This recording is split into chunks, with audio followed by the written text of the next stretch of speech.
everyone giving his own essence on the topic of today, longevity and consciousness, in one sentence only. Because the essence should be one sentence, can be one word, but give it between one word and one sentence. Let's start on the right side with... They are real cowards. They don't want to start there. Yeah, absolutely. I propose Absolutely. they start there. Yeah. What do you think? I will have the I know. shortest sentence. I may start, if you Yeah, want. please.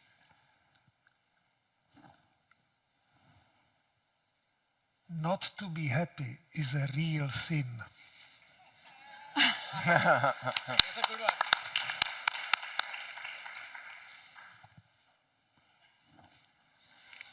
You have to want to be happy to be determined for longevity. Repeat? You have to be determined to be happy for longevity. I don't think this is about happiness, no? Or yes? I don't know. No, about longevity and consciousness. So Happiness. The two gentlemen's contribution was about happiness. I see. I never thought that happiness was part of the match. But okay. Yeah, therefore Okay. we have different perspectives. Yeah, okay. I think happiness sounds quite attractive to me. Well,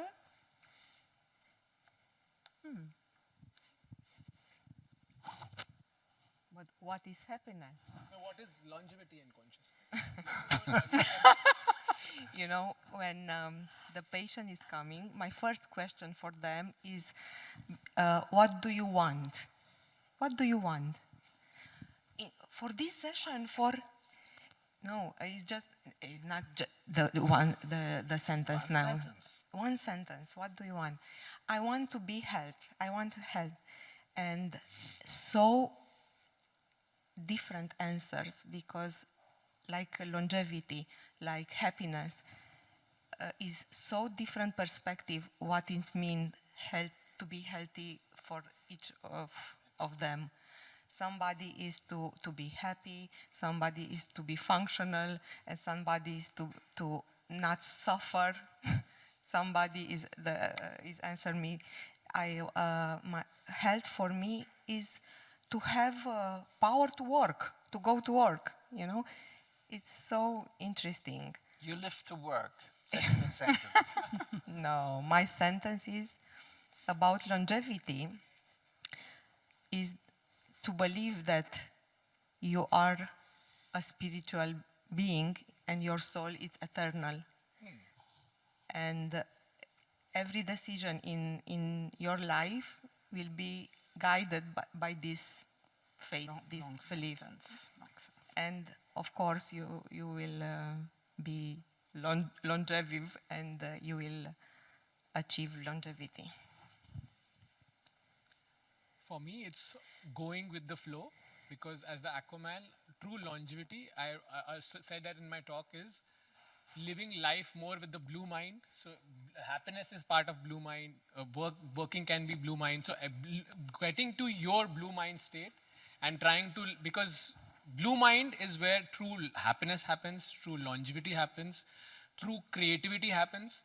And once you surrender, like going with the flow, as Chris is saying, has been my life's philosophy and my life's purpose. And not just as a slang, but to realize make people go with the flow, like target the neuroscience of flow state, because the secret isn't in hours. Make it one sentence, please. Go with the flow. Okay. Go with the flow. Going with the flow is the best sentence. And being in more blue mind. I would actually take a page from our experience in El Salvador. And I've used this since then. It's very simple, 2 words. We am. Yes. Now I use am because it underscores that we are all one. So it's not we are, because that implies plurality. It's we am. And I extend that to holo-harmonizing of the body, mind, and soul, because within each of us, these 3 are interconnected.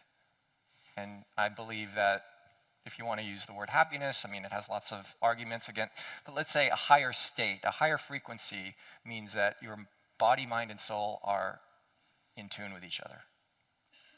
They're resonating properly. They're coherent. So the sentence is? We am. Okay. Getting shorter and Lucian? shorter. It's Lucian and me. So I would say experience the pleasure, period. To travel from tension to relaxation.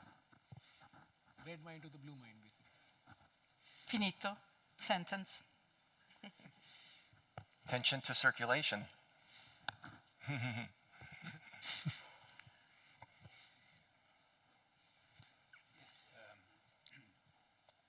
Longevity without humility is not the solution, but a problem.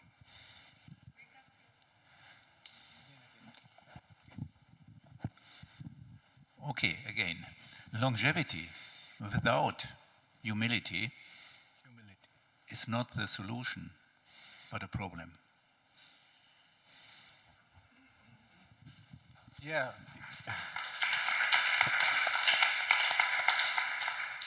That's right, because maybe the creator or nature had a reason why we don't live too long. Because without this humility, living long life, we might cause more problems than our children can solve.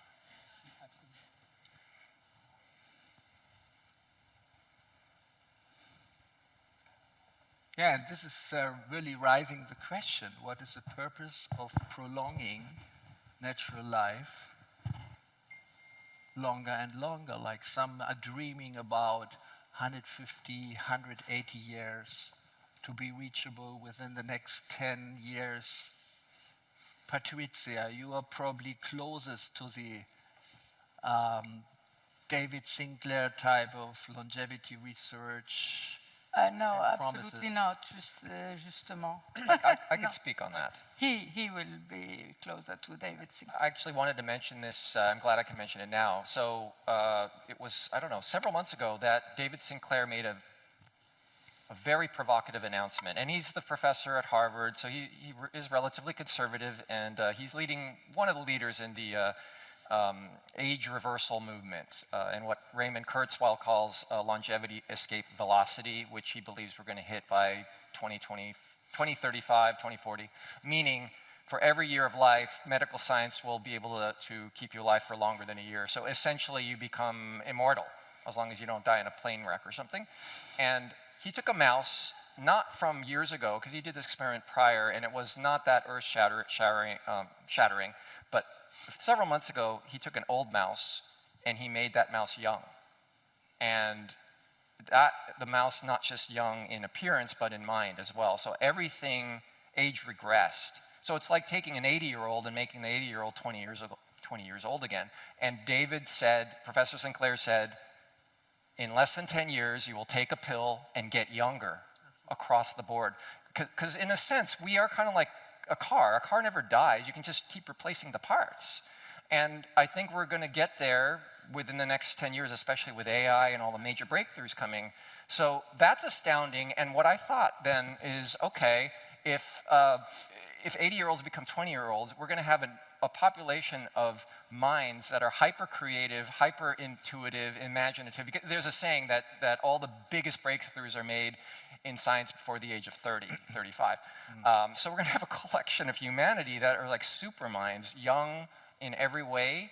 And I'm just thinking, well, okay, so spiritually, does it make sense for someone to live 1,000 years? Well, that's a different argument. I think that there are arguments that can be made for that because our souls are multi-level.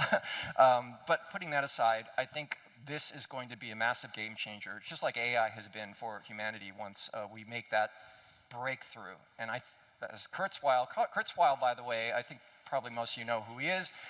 He has his track record, I think, is 86% success since the 90s, making these what some people said were insane predictions.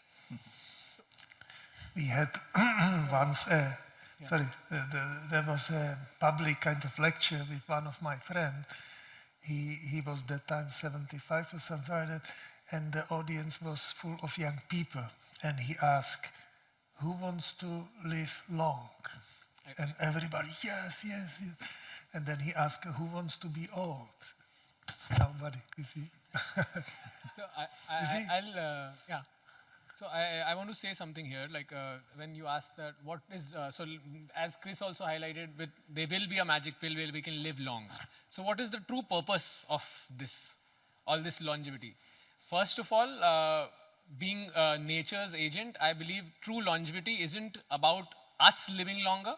It's about also making Mother Earth and making nature also live longer with us. Because if we live 200 years and the Earth collapses at the rate which it is, so true longevity and is always going with nature.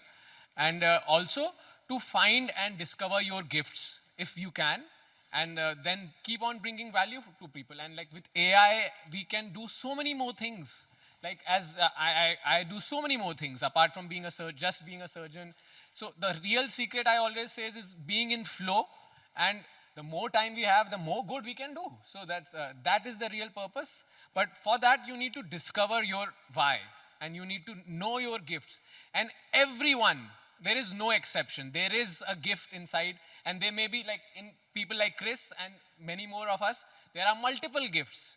So you can keep on discovering your gifts and keep on bringing more value to people, because people need each other. And like the problem with the society which we are living in is they are forcing us fears and scarcity. There is lack of nothing. Everything is abundant. We are energy. We are a unique energetic signature. Like what's the purpose of life? And we don't die anyway. So coming to the end of that question, once we die, our consciousness doesn't die. So then, anyways, it doesn't matter what biological or number we die actually. So we are anyways going to live. It's just through longevity science, through David Sinclair, now we can actually have the pleasure to be in more flow and keep spreading the good. Patrizia, what is your... Yes,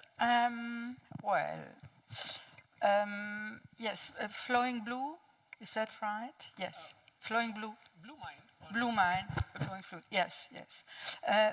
I think the part that I would absolutely marry is the part that sees the subjectivity, the ipseity of the person who has a journey to fulfill. This is obviously very interesting and a very ancient theme since Roman times, and Greeks have devoted many tragedies to this point because it's a tragic point, not something so easy to do. So, having said this, it is interesting, this idea of develop oneself's gifts, possibilities in interaction. And in this case, it reminds me Sense. Sense was a great movement started by Aubrey de Grey, which is much more interesting than David Sinclair, as a person and as a contributor to the longevity movement. And he had structured a thing that was strategies to engineer negligible senescence, which means that your journey has to be interesting. In the beginning of humanity, the journey was 20 years.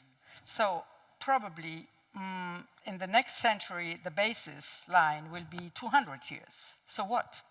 The interest is that your journey is an adventure and a valuable thing, an exciting thing, and something that contributes, as you very well said, to the earth, the collectivity, and in these 20 years of life, our ancestor at some point organized fire. You realize, exactly. Fire. It didn't took him 200 years to organize fire. It was just a moment of intensity that you would have been perfectly able to measure with your wavelengths. But this is the sense of life, to do something real valuable of it. Exactly. It's nearly negligible, the decay, the years. It's the moment of eternity you can grasp. And also putting what Sir said and what Chris said about radical surrender. So the true goal, the problem with David Sinclair type of research approach is we try and micro plan too many things. That how do I live? I'm not saying that somebody should not be doing that. Somebody definitely should be doing that. But the more we micro plan things, the more base zero, which Chris was saying, the more we get away from our default mode network, and then more automatically away from finding our purpose. Because once you understand the flow frequency, because the universe, and like what you said in the beginning, that we need determination to be happy. I believe determination, willpower, all these things exist ultimately in our conscious mind. And we know that conscious mind controls only 5% of our lives. The real base zero connection happens when we connect more to our default mode network. And that is our subconscious mind. Joe Dispenza, everybody says that the real life manifestation. So the more we micro plan things, the less we connect to those underlying frequencies, which are true purposes. That's what my take on this is. So power to the subconsciousness. Yes, so basically just radical surrender in whichever way, like it's a way of getting into flow your own life. So for example, singing can be a way of radical surrender for somebody. For me, it's obviously water and nature, but for chanting can be. So radical surrender, and at least the main game of longevity is at least first 2 hours in the morning and last 2 hours in the morning. We need to be in our default mode network and let whatever wants to emerge through our individual emerge through us, rather than us going into our task-based network as soon as we wake up in the morning. So first 2 hours in the morning, ideally, and last 2 hours, I have thousands of to-do things. Everybody, like, we are all busy people, but first 2 hours, no focus on your task. You may use your phone to do podcasts or like whatever, but that's my take. You said going, I don't know how you put it, going to the unconscious. How did you say it? Because he is evocating the flow system, Yes. which means to rely upon your unconscious roots. Yeah, yesterday. And in fact, these are two models. They are very well characterized in our culture. There is, I can say, the Asian Buddhist configuration in which you also very clearly stated, if the worst of things happen to you, just relax. So if you say this of a hero of the Greek mythos, in which Achilles and Ulysses were angry with the gods who detained the power of immortality, and I quoted Asclepion today, who paid with his life because he wanted to transfer to mankind the secret of immortality. The dialectic was a little bit different and based on will, anger, and fight. I will kill you if you don't do, or I will despise you if you don't do what I want. The god to the hero to the god. The heroes were all semi-gods because they were born from Zeus with some nymph, but they were not gods, and so they were humiliated if they tried to get the secret of immortality to the mankind. So this dialectic, I think, has some fascinating element we should not forget, even if I agree that we should comply with what happens in our life and go to the flow and etc. But still remember where you come from culturally. I mean, it's interesting that we are so different cultures. But here in Europe, we come from a background in which the strong will and the anger to somebody who wants to detain something that I want is a very, very original root in our bodies, you see. Our tubulin system is stretching according to very different stimuli. Therefore, my lecture was named Yet Differently. You age differently if you are Asian or Greek. I mean, in general concepts, cultural concepts, I'm not talking about races. But it's really the cultural image of what is life, what is eternity, what is happiness, what is everything that makes your world, your referentials. So you have to be aware that we are here in a very exceptional situation in which we can choose. We can be Germans and become Buddhists and embrace this whole different world. But still, as somebody today showed I think it was you, in one of your slides, I really liked that our DNA is traceable to the beginning of hominids. So in the beginning of hominids, there is also the will to survive. And the will to survive is very different if you are born near Beijing 40,000 years ago, or if you are born in Central Africa. Those are different stories and generated different images. So, but I wanted to connect to something that's I think, very helpful understanding, but you mentioned the connection of the conscious to the unconscious. Yesterday was the anniversary of Carl Gustav Jung, the 6th of June, and he said that the meaning of life is to make the unconscious conscious. And in his studies on death, he realized that the unconscious has no idea of death. It doesn't consider death to be an really important event which changes anything. It's not afraid.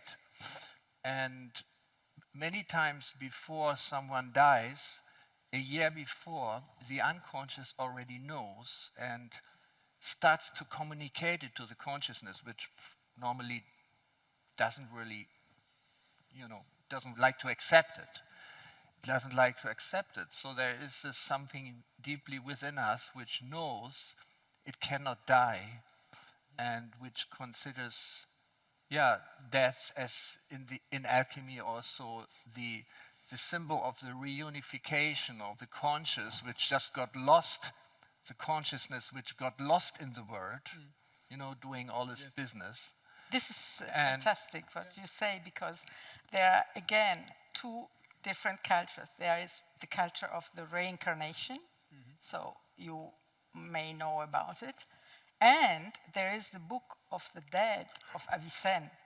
And in the Book of the Dead of Avicenne, he describes exactly that the soul of the dead person doesn't quit the body immediately. And he describes severely and precisely and structure it, the first 7 days, the first 21 days, till the 40th of days with symptoms, revelations, incantations. I mean, it's amazing. Read this book. This is too good to be true. But it's exactly what happens in his view of the connection of the unconscious gift through this body that is dead, but it's not really dead because there are still signs of life coming out until the 40th day. Then the dead could have been declared dead.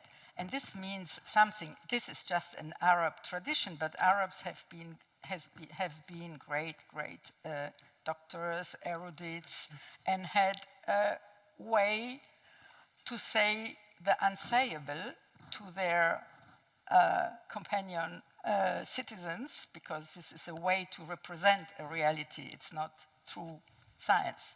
You see? So what you mentioned about about the gods, for example, I want to, for example, or our Indian gods, Guruji is here, about the anger. I believe red mind always takes you on the wronger sense of your nervous system.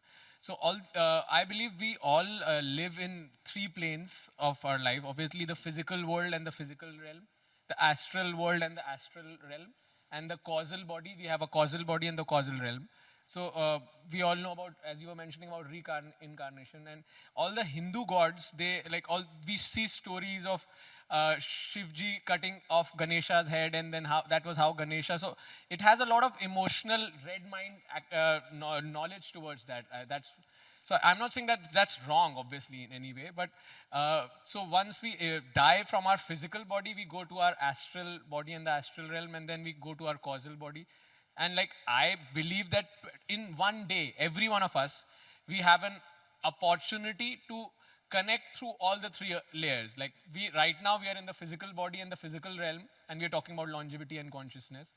When we go to sleep, there is one magical thing which automatically happens, the conscious and the unconscious, the passing of the alpha 8 waves, everything coincidentally, the signs, everything matches. And then when we go to sleep, you are unconscious basically. And it's probably every single morning we are reborn. And we obviously, humility, which Lucian also decides, lies to the base of it, because that's what is also connecting the radical surrender. So every night there are two different kinds of sleep. The deep sleep. So maybe we are like a teenager. I have a teenager at home. Yeah. They don't want to go to sleep at all. They like to stay awake whole night. So maybe that's what David Sinclair is intending. Exactly. We are maybe in this teenage state that we try to push death away. Exactly. We try to push the unconscious away. And so, but I'm happy that here within our summit of longevity, we came to the topic of death and integrating death and the integration of cultures. The Western culture and the Eastern culture, the culture of the conscious mind, which is the hero, and the unconscious or ancient Eastern traditions, which have kind of really adapted our Western type of consciousness. So this, as a humanity, this unification still has to happen, this integration still has to happen. So I want keep to the friction. Keep the friction. Don't unify too much. Right. There has to stay some irritation, otherwise it doesn't work. Yeah, that's true. The tension. Yeah. As Heracles said, the war is the father of all things. Yeah. So it's not for propagating the idea of No, war, of but the to understand drama. that exactly nothing great has ever happened which didn't come from a personal conflict. So there is a reason why tension actually is the cause. But this comes up to the story of my misunderstanding yesterday. I misunderstood the sir who was saying information, and I understood inflammation. Because, in fact, this irritative substrate is communication. Until you are not irritated, you don't need to communicate. So for the cell, it's the same. It is only the pre-stressed state of the cell cytoskeleton that allows it to receive the stress. Because to receive a stress, you have to be already stressed a little bit. You see? An in-between elasticity that allows you to get the stress. Because the stress, if it would find a wall, we were not here. The stress is there with his operating system of heralds that are communicators, signaling agents, a real world they are out.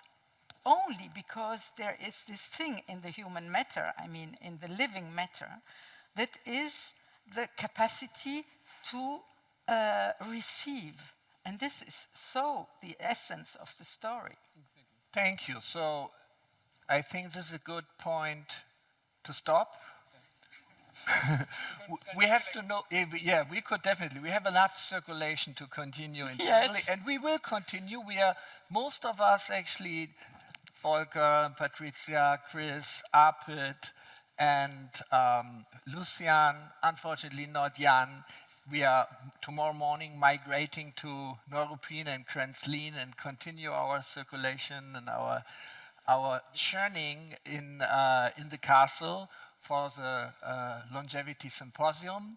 So I'm really happy about this, and I'm very thankful to all of you to have participated so valuably to this conference, to make our TimeWaver World really an, I think, extremely inspiring event, and happy and very thankful to all of you, also to Sachinandan Swami, and to all of our guests who came here to make it such a familiar event, giving us this feeling, the strong bond of a community, of a family.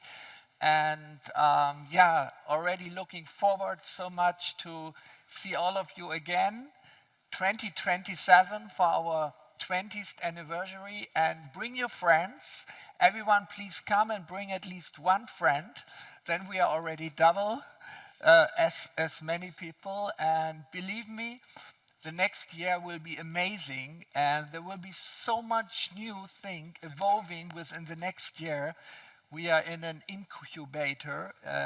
As this time is exponentially intensifying the process. So yes, so I wish you all the best. I wish you all a safe travel and journey home, and stay in contact. Thank you very much. Thank you.